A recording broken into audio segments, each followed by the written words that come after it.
नमस्कार दोस्तों, स्वागत है आपका अपने यूट्यूब चैनल कौशल कॉम्पिटेटिव क्लासेस में। तो हिस्ट्री में मौर्य राजवंश चल रहा था, जिसमें आज आपको पढ़ना है अशोक। तो अशोक का जो शासनकाल है वो 273 ईसा पूर्व से 236 ईसा पूर्व तक है। शायद अशोक अपने पिता की मृत्यु के बाद राजगद्दी पर बैठा। दिव्यावसान, बौद्ध ग्रंथ दिव्यावसान और सिंगली अनुश्रुतियों से पता चलता है कि अशोक अपने पिता के शासनकाल के समय अवंती या उज्जैन का उपराजा वायसराय था। सिंगली अनुश्रुतियों से ही पता चलता है कि अशोक अपने 99 भाइयों की हत्या करके राज सिंहासन पर बैठा था। वैसे तो अशोक 273 ईसा पूर्व में राज सिंहासन पर बैठ गया था, लेकिन उत्तराधिकार का युद्ध समाप्त होने के बाद अशोक को 4 वर्षों का समय लग गया अपने राज्य की अंदरूनी शक्ति को सुदृढ़ करने में, जिस वजह से अशोक का राज्याभिषेक 269 ईसा पूर्व में विधिवत राज्याभिषेक हुआ था। ठीक है, 269 ईसा पूर्व में अशोक का विधिवत राज्याभिषेक हुआ था। ठीक है, तो चलिए लिख भी लेते हैं।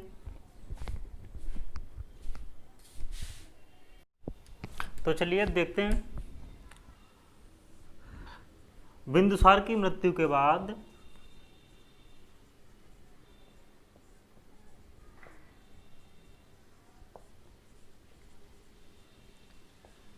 ठीक है, उसका सुयोग पुत्र अशोक मौर्य साम्राज्य के राज सिंहासन पर बैठा। ठीक है, मौर्य साम्राज्य के राज सिंहासन पर बैठा। बौद्ध ग्रंथ सिंगली अनुश्रुतियों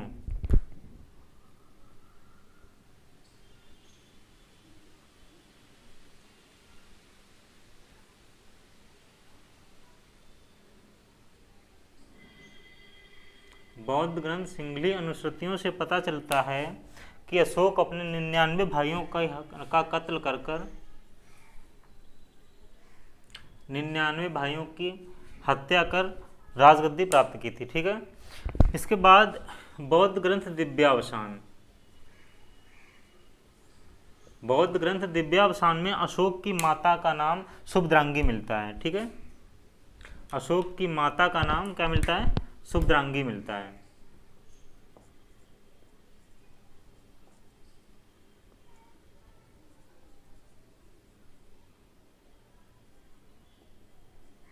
अशोक की माता का नाम सुभद्रांगी मिलता है। ठीक है, ये अशोक की माता का नाम है। दिव्यावसान, बौद्ध ग्रंथ दिव्यावसान में मिलता है। इसके बाद सिंगली परंपराओं से ही पता चलता है कि अशोक ने विदिशा के एक श्रेष्ठी की पुत्री देवी से विवाह कर लिया था।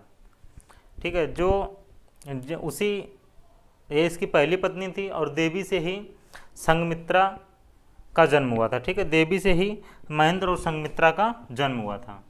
ठीक है, तो लिख लीजिए। सिंगली परंपराओं से ही पता चलता है कि इस अशोक ने विदिशा के एक श्रेष्ठी की पुत्री देवी से विवाह कर लिया था। ठीक है, श्रेष्ठी से विवाह कर लिया था। जो विदिशा के एक श्रेष्ठी की पुत्री देवी से विवाह कर लिया था। ठीक है, जो शाक्य जाति की थी।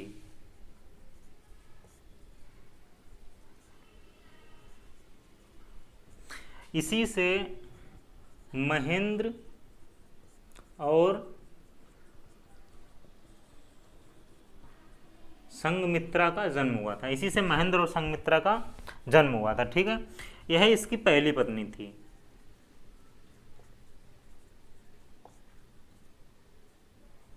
यह इसकी पहली पत्नी थी। ठीक है, सिंगली परंपराओं से पता चलता है कि विदिशा के एक श्रेष्ठी की पुत्री देवी से अशोक ने विवाह कर लिया था, जो शाक्य जाति की थी, और इसी से महेंद्र और संघमित्रा का जन्म हुआ था, जिसको बौद्ध धर्म के प्रचार के लिए अशोक ने श्रीलंका भेजा था। यह इसकी पहली पत्नी थी। ठीक है, बौद्ध ग्रंथ दिव्यावसान में इसकी एक और पत्नी का उल्लेख मिलता है। बौद्ध ग्रंथ दिव्यावसान में इसकी एक और पत्नी का ग्रंथ मिलता है, जिसका नाम तिस्रक्षिता था।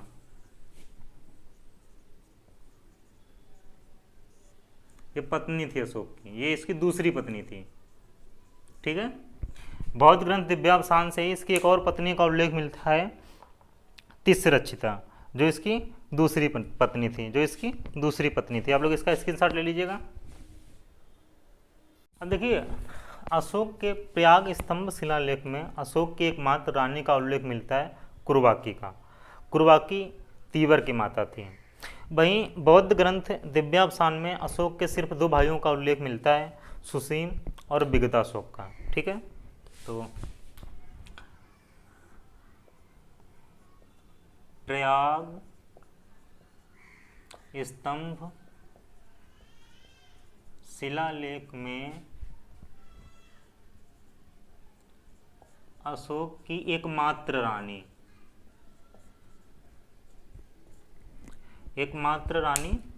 कुरबाकी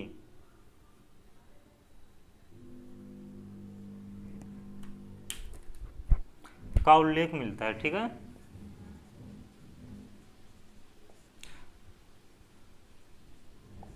जो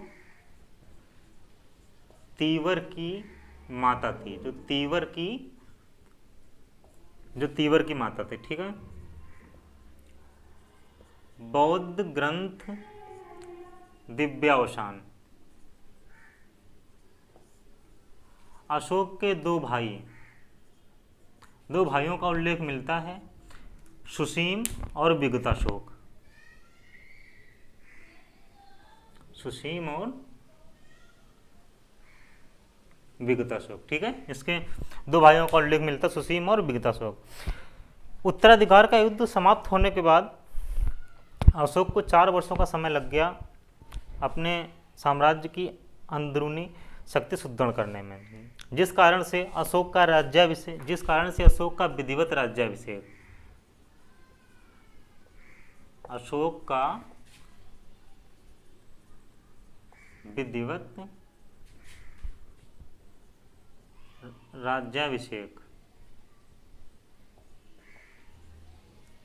ठीक है, अशोक का विधिवत राज्याभिषेक 269 ईसा पूर्व में हुआ। ठीक है, 269 ईसा पूर्व में हुआ। देखिए, वैसे तो अशोक 273 ईसा पूर्व में राजगद्दी पर बैठ गया था। ठीक है, लेकिन उसको अंदरूनी शक्ति सुदृढ़ करने में 4 वर्षों का समय लग गया, जिस कारण से उसका विधिवत राज्याभिषेक 269 ईसा पूर्व में हुआ। अशोक के राज्याभिषेक से संबंधित शिलालेखों में अशोक के राज्याभिषेक से संबंधित शिलालेखों में अशोक को बुद्ध शाक्य कहा गया है। बुद्ध शाक्य कहा गया है। ठीक है, बुद्ध शाक्य कहा गया है। अशोक के राज्याभिषेक से संबंधित शिलालेखों में अशोक को बुद्ध शाक्य कहा गया है। आप लोग इसको नोट कर लीजिए, स्क्रीनशॉट ले लीजिए इसका। अब आगे देखिए, अपने राज्याभिषेक से पहले अशोक अवंती या उज्जैन तथा तक्षशिला का प्रांतीय शासक था। अपने राज्याभिषेक से पहले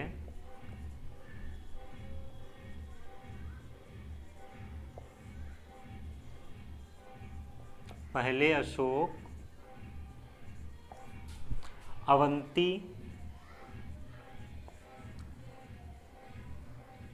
उज्जैन, ठीक है, तथा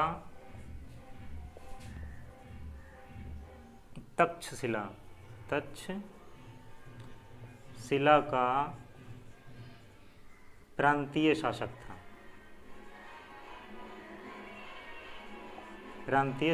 था। ठीक है, राज्याभिषेक से पहले अशोक उज्जैन अवंती तक्षशिला का प्रांतीय शासक था। ठीक है, अशोक के अभिलेखों में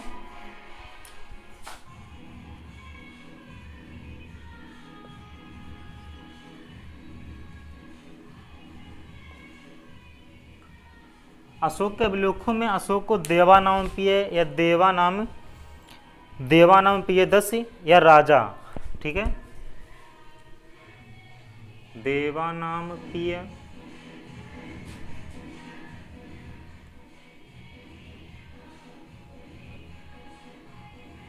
या राजा, ठीक है।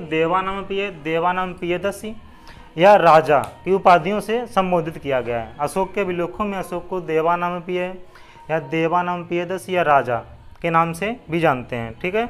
मास्की या गुर्जरा अभिलेख में अशोक को अशोक के नाम से जानते हैं। पुराणों में अशोक को अशोक वर्धन के नाम से जानते हैं, ठीक है। तो लिख लीजिएगा, मास्की या गुर्जरा अभिलेख में अशोक को अशोक के नाम से जानते हैं, ठीक है। अभिलेख में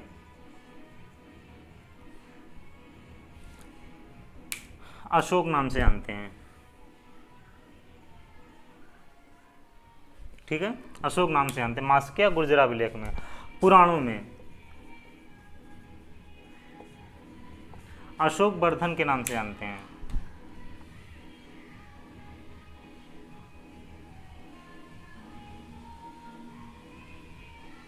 अशोक वर्धन के नाम से जानते हैं। पुराणों में अशोक वर्धन के नाम से जानते हैं। दीपवंश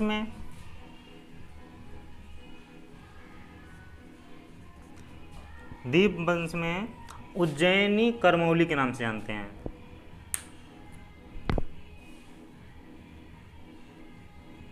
उज्जैनी करमौली, ठीक है। अशोक को ही दीपवंश में उज्जैनी करमौली के नाम से जानते हैं, ठीक है।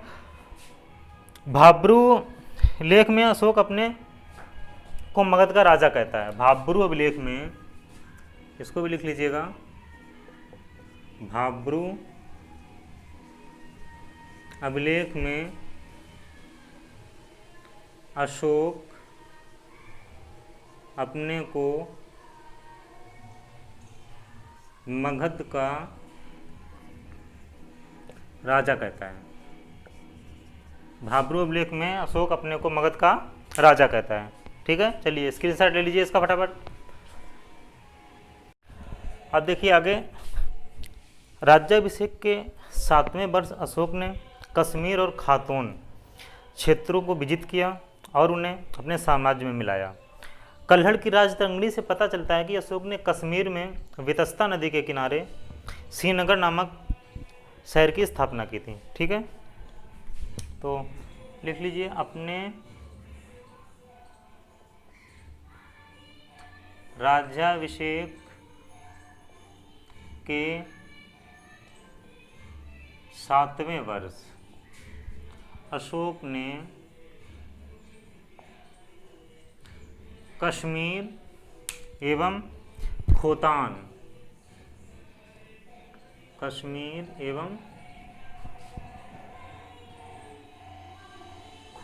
क्षेत्रों को विजित कर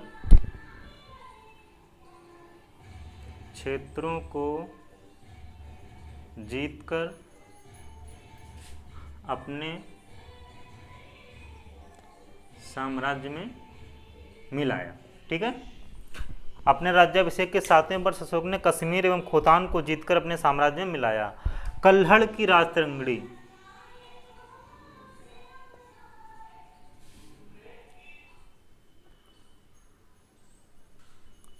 कल्हड़ की राजतरंगिणी के अनुसार अशोक ने कश्मीर में वितस्ता नदी के किनारे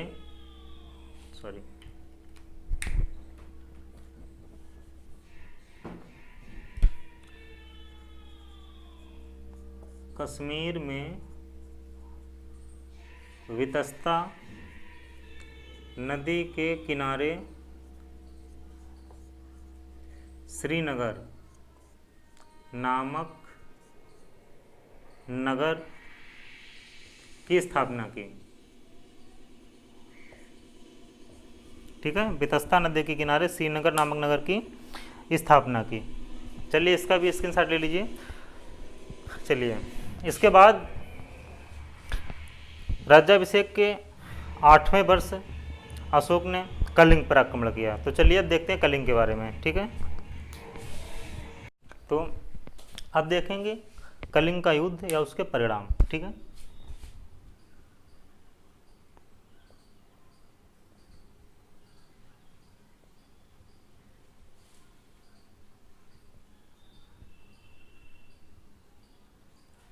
तो अपने राज्याभिषेक के 8वें वर्ष अशोक ने 261 ईसा पूर्व में कलिंग का युद्ध छेड़ा। कलिंग प्राचीन के वर्तमान उड़ीसा राज्य में स्थित था। कलिंग की राजधानी तोसली थी। कलिंग की राजधानी तोसली थी। ठीक है, तो लिख लीजिए अपने राज्याभिषेक के 8वें वर्ष 261 ईसा पूर्व में कलिंग पर आक्रमण किया। ठीक है, कलिंग प्राचीन में वर्तमान दक्षिणी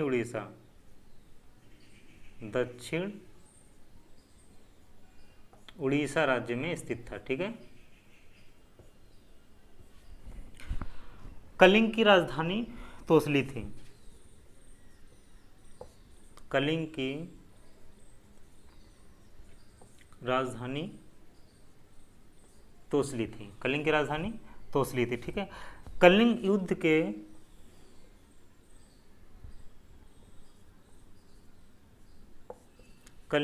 युद्ध या उसके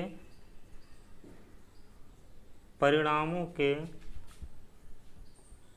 बारे में अशोक के 13वें शिलालेख में वर्णन मिलता है। ठीक है, अशोक के 13वें शिलालेख में वर्णन मिलता है।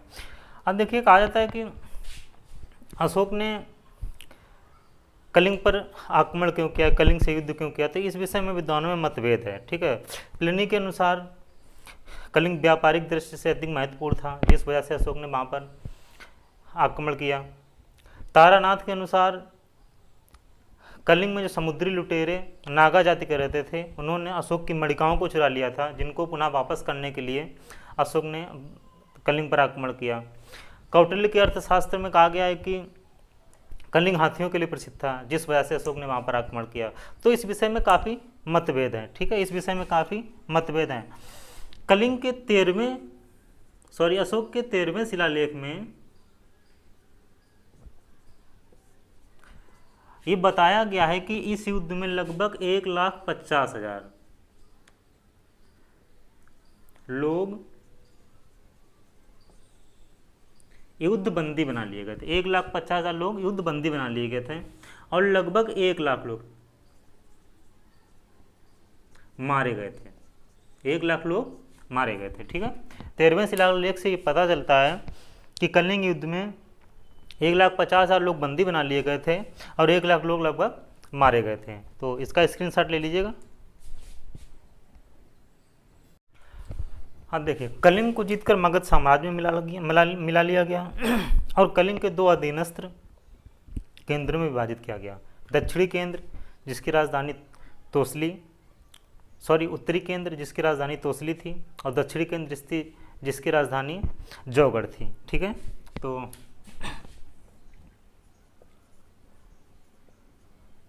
कलिंग को जीतकर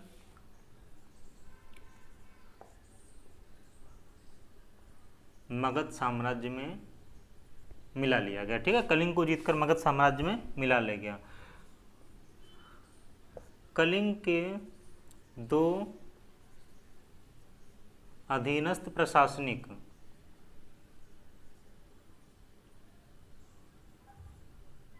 केंद्र बनाए गए। ठीक है, 2 प्रशासनिक केंद्र स्थापित किए गए। जो पहला केंद्र था वह था उत्तरी केंद्र जिसकी राजधानी तोसली थी। ठीक है, दूसरा था दक्षिणी केंद्र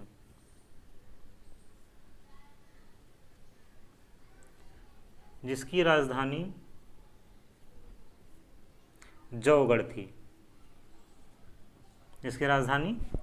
थी। ठीक है, कलिंग के 2 अधीनस्थ प्रशासनिक केंद्रों में विभाजित किया गया। उत्तरी केंद्र जिसकी राजधानी तोसली थी, दक्षिणी केंद्र जिसकी राजधानी जौगढ़ थी, ठीक है, जिसकी राजधानी कलिंग की हिंसा और इतना नरसंहार देखकर अशोक का मन बहुत द्रवित हुआ और उसने यही कलिंग के युद्ध से ही युद्ध न करने की कसम खा ली या युद्ध त्याग दिया, ठीक है। इसके बाद मगध में एक नए युग का प्रारंभ हुआ जो शांति, सामाजिक प्रगति और धार्मिक प्रचार का युग था, ठीक है। तो इसके बाद जब अशोक ने मतलब अशोक का मन द्रवित हुआ तो अशोक ने यही कलिंग युद्ध से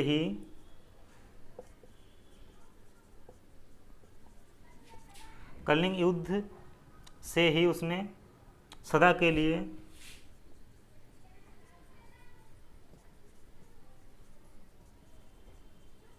युद्ध त्याग दिया, सदा के लिए युद्ध त्याग दिया। और मगध में एक नए युग का आरंभ हुआ, वह था शांति, सामाजिक प्रगति,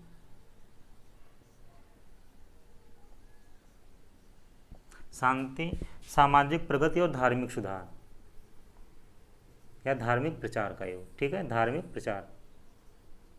प्रचार का युग, ठीक है। मगध में एक नए युग का आरंभ हुआ, शांति, सामाजिक प्रगति और धार्मिक प्रचार, ठीक है, क्योंकि कलिंग के युद्ध से ही अशोक ने सदा के लिए युद्ध त्याग दिया था। चलिए इसका स्क्रीनशॉट ले लीजिएगा। तो चलिए अब अशोक के धम्म के बारे में जानेंगे। देखिए कलिंग युद्ध के बाद ही अशोक ने बौद्ध धर्म अपना लिया था, यह बौद्ध बन गया था, ठीक है। कलिंग युद्ध के बाद ही अशोक भेरी घोष को त्याग कर धम्म घोष को अपना लिया था, भेरी घोष को त्याग कर धम्म घोष को अपना लिया था। अशोक के तीसरे एवं सातवें शिलालेख में उन गुणों का वर्णन मिलता है जो धम्म का निर्माण करते हैं, ठीक है। तो लिख लीजिएगा।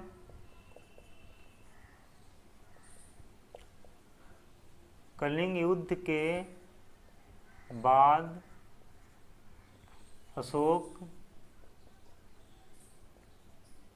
बौद्ध बन गया था, ठीक है। कलिंग युद्ध के बाद अशोक बौद्ध बन गया था। कलिंग के युद्ध के बाद अशोक ने वहाँ के नरसंहार को देखकर, ठीक है, भेरी घोष को त्याग कर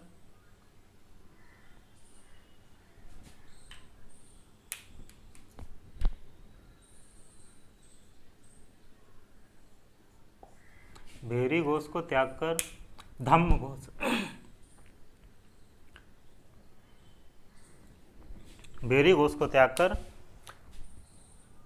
धम्म घोष को अपनाया, ठीक है।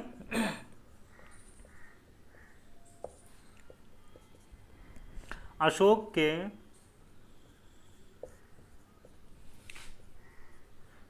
तीसरे एवं सातवें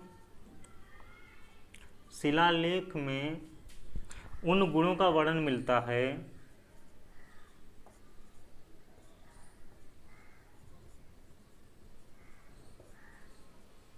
जो धम्म घोष का निर्माण करते हैं,